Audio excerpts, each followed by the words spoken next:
Hey cats, it's your midsole man, EDDBUD here. It's time for an episode of Running Shoe Yay or Nay. This is a series where I discuss some soon to be released or very recently surfaced running shoes and let you know if I'm going to pick up a pair for review or not. It's not me saying that the shoes are total legends or they're some sort of foam version of Joey Barton. It might just be that another shoe tuber could do them more justice, or they could fit really well into my rotation. Today we've got some really succulent shoes to salivate over. We got the newly released Trail Terror from Nike, the Zigama 2, another trail traverser from Nike in the form of the Pegasus Trail 5, a new brand and model, the Mount to Coast R1, which is an ultra orientated road racing shoe, and finally the one that everybody's waiting for, the PUMA DEVIATE NITRO Elite 3. Lots of stuff to discuss, let's get to it.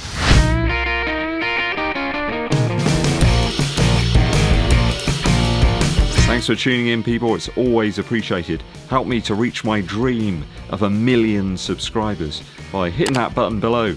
It's free of charge, don't you know? Also give this video a thumbs up like and drop us a comment as well to help out with the algorithm. Dankeschön.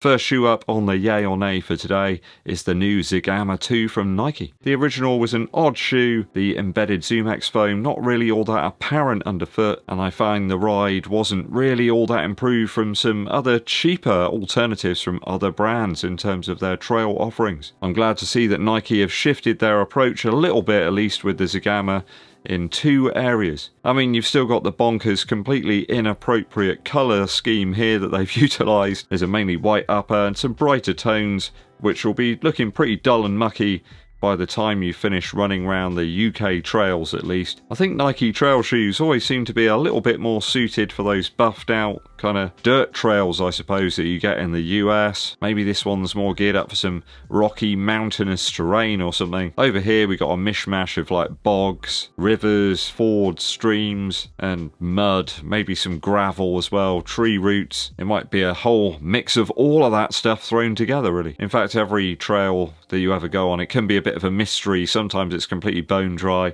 other times you're just basically swimming. The big update though, of course, that everybody really wanted on the Zigama was a new outsole rubber, and we do have that this time around. We've got a Vibram Mega Grip outsole, no doubt going to improve the grip, traction and durability. The lack of this on other Nike trail offerings, I think in the past, was a bit of a drawback, and it stopped many people from picking them up and trying them out. I think the prices roughly stayed the same this time around with the Zigama 2. I think we're talking about £165 here in the UK, though with a 320 gram weight for the sample size, that's going to be absolutely monstrous for my size. There's loads of other much lighter trail-based shoes I can pick up from other brands.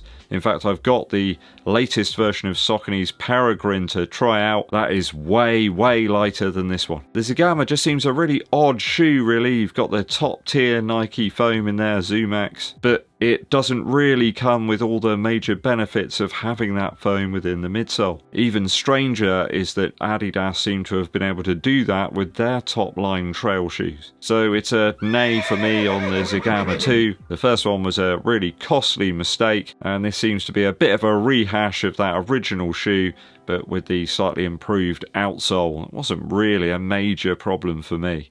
Shoe 2, a little bit more up my alley, this one, the Nike Pegasus Trail 5. Now, I've really enjoyed other iterations of the Pegasus Trail series. I remember a particularly good one, the Pegasus Trail 3. It was really cushioned, really soft and very forgiving. I suggest the Pegasus Trail is like the middle of the road or middle of the trail option. Not a trail shoe, it's not a road shoe, somewhere in the middle. It can do a bit of both and even facilitate wandering around HMV on a Saturday afternoon. Perhaps you're looking for a box set, some old 70s or 80s TV series from here in the UK. I digress. The Pegasus Trail midsole, whilst React in the past was always a little softer, a touch more compressive, and a good, dare I say it, alternative to the standard Pegasus foot sheath. This time though, we've got React X. That's a new formula, and of course it's going to be softer, it's going to be lighter, but sadly don't think it is that much lighter at all. But there is more energy return, of course. or less energy loss, if you want to look at it from that perspective. I've yet to try out a Nike shoe with React X. I didn't bother picking up the Infinity Run latest version, though we do have this and the Pegasus 41 on the horizon. I think this one might be my ticket into that foam to see what it's really like, if it's a reasonable improvement over the recent stuff. The Pegasus Trail was always a model that people seem to be interested in as well. Gets loads of views from other reviews and lots of people seem to enjoy it. I see loads of people wearing that shoe around my local town. We don't have any Vibram on the outsole here, but I don't think that's a major problem really, with this one being a sort of road to trail type effort. And it's 129 quid, which is a bit easier to stomach. A slightly more beefed up upper, and we've got a little bit more of a rugged outsole. I'm not sure I like the profile as much perhaps as the Pegasus Trail 4, though I do love the oversized swoosh here, and the additional eyelets as well to perhaps tinker with the lockdown somewhat. I do like the continued inclusion of that rubber bumper around the toe box to help protect the foot. So I think it's going to be a yay for me on this one. In fact, I've already pulled the trigger and picked up a pair. Managed to get a 10% discount as well, so 116 quid isn't too bad really. I think there's enough people out there who'll be interested to see if the Pegasus Trail 5 is worth picking up. I'll bring you a review of this one as soon as I can get out and give it a darn good beating.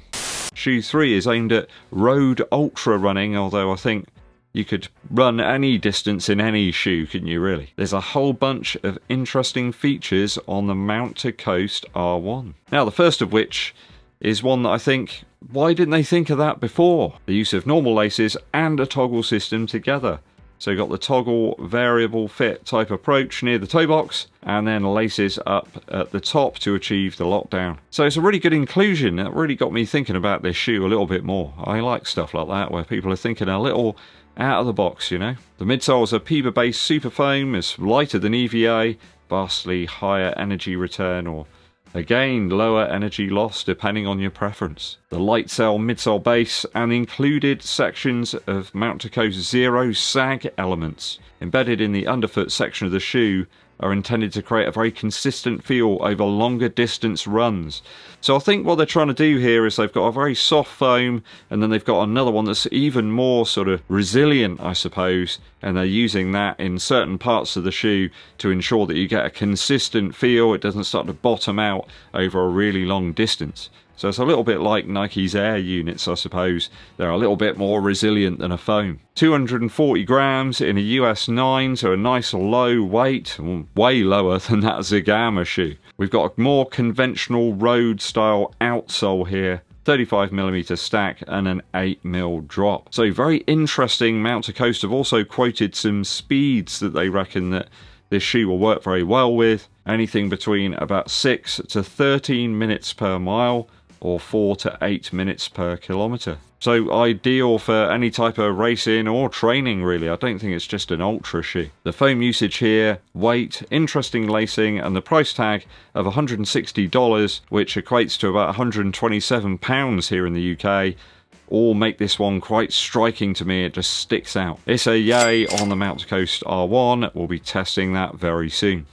Okay, last up is the one that you've all been waiting for.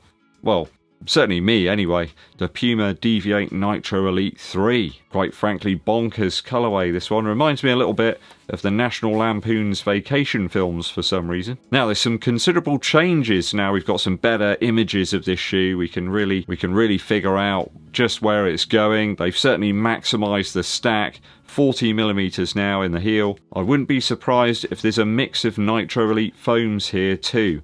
I believe that there's more than one version of Nitro Elite, and we've seen that really with the Fast R Nitro Elite 2. That stuff's much softer than what we've had before. I reckon that's on the top layer of the midsole, and it gets larger there. There's a deeper amount of it in the midfoot and the forefoot. The midsole material that we had in the Fast R Nitro Elite 2 is more compressive. It was softer, certainly, than what we had in the previous version of the Deviate Nitro Elite 2. I reckon it's the foam from the V2 on the bottom section of this V3 I mean, I could be wrong, speculating a little bit, but that's what I reckon is going to happen here. Quite the proposition, I reckon. I love the feel of the Fast R2, but I really like the profile of the midsole in the Deviate Nitro Elite 2. There's some cool design ideas here as well, looking at the upper of the shoe, marathon major destinations, and the Puma 1948 to 2024 years noted on the labels. Of course, Puma starting to make shoes back in 1948. One of the notes, though, does tell us that this shoe may not surface until autumn-winter of 2024. So we've got a little bit longer to wait on this one than perhaps we first thought. Very similar Puma grip application on the outsole of the shoe. The pattern is close to that used on the Fast R2, and that was a slightly stickier rubber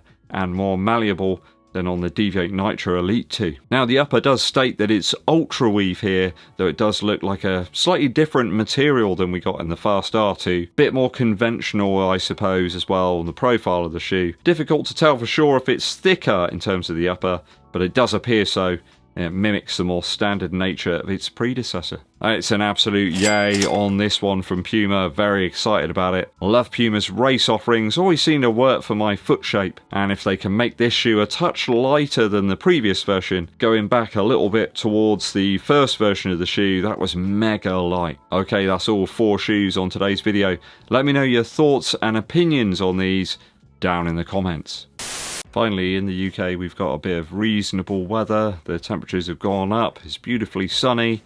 I think that's going to end tomorrow. Always reminds me of when I first heard the album 5 Leaves Left from Nick Drake. There's a beautiful song on there which always stays in my mind, you know, whenever the weather gets like this. It's River Man. You can imagine someone walking down along past the river, past the canal, hazy heat everywhere. Maybe there's some cover from hedges or trees and stuff, and it's this type of weather every time. Always good to listen to Nick Drake as well if you're doing some sort of long run, if you want to try and keep yourself nice and calm, don't want to push the pace too much. Riverman's fantastic for that, although I would suggest the slightly strange time signature might confuse you a little bit.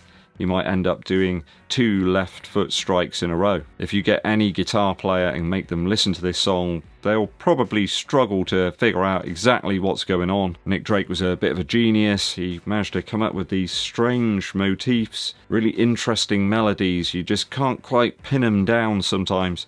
And I do believe he used to completely detune the strings and then just come up with his own tunings that were completely alien to some other guitar players. Riverman, one of his best tracks. Go and check it out. 5 Leaves Left. Thanks for tuning in, people. Hope you enjoyed today's Yay or Nay. Hit that subscribe button and give this video a thumbs up like. Also, drop us a comment to help out with the algorithm. My name's EDDBUD, and I'll be seeing you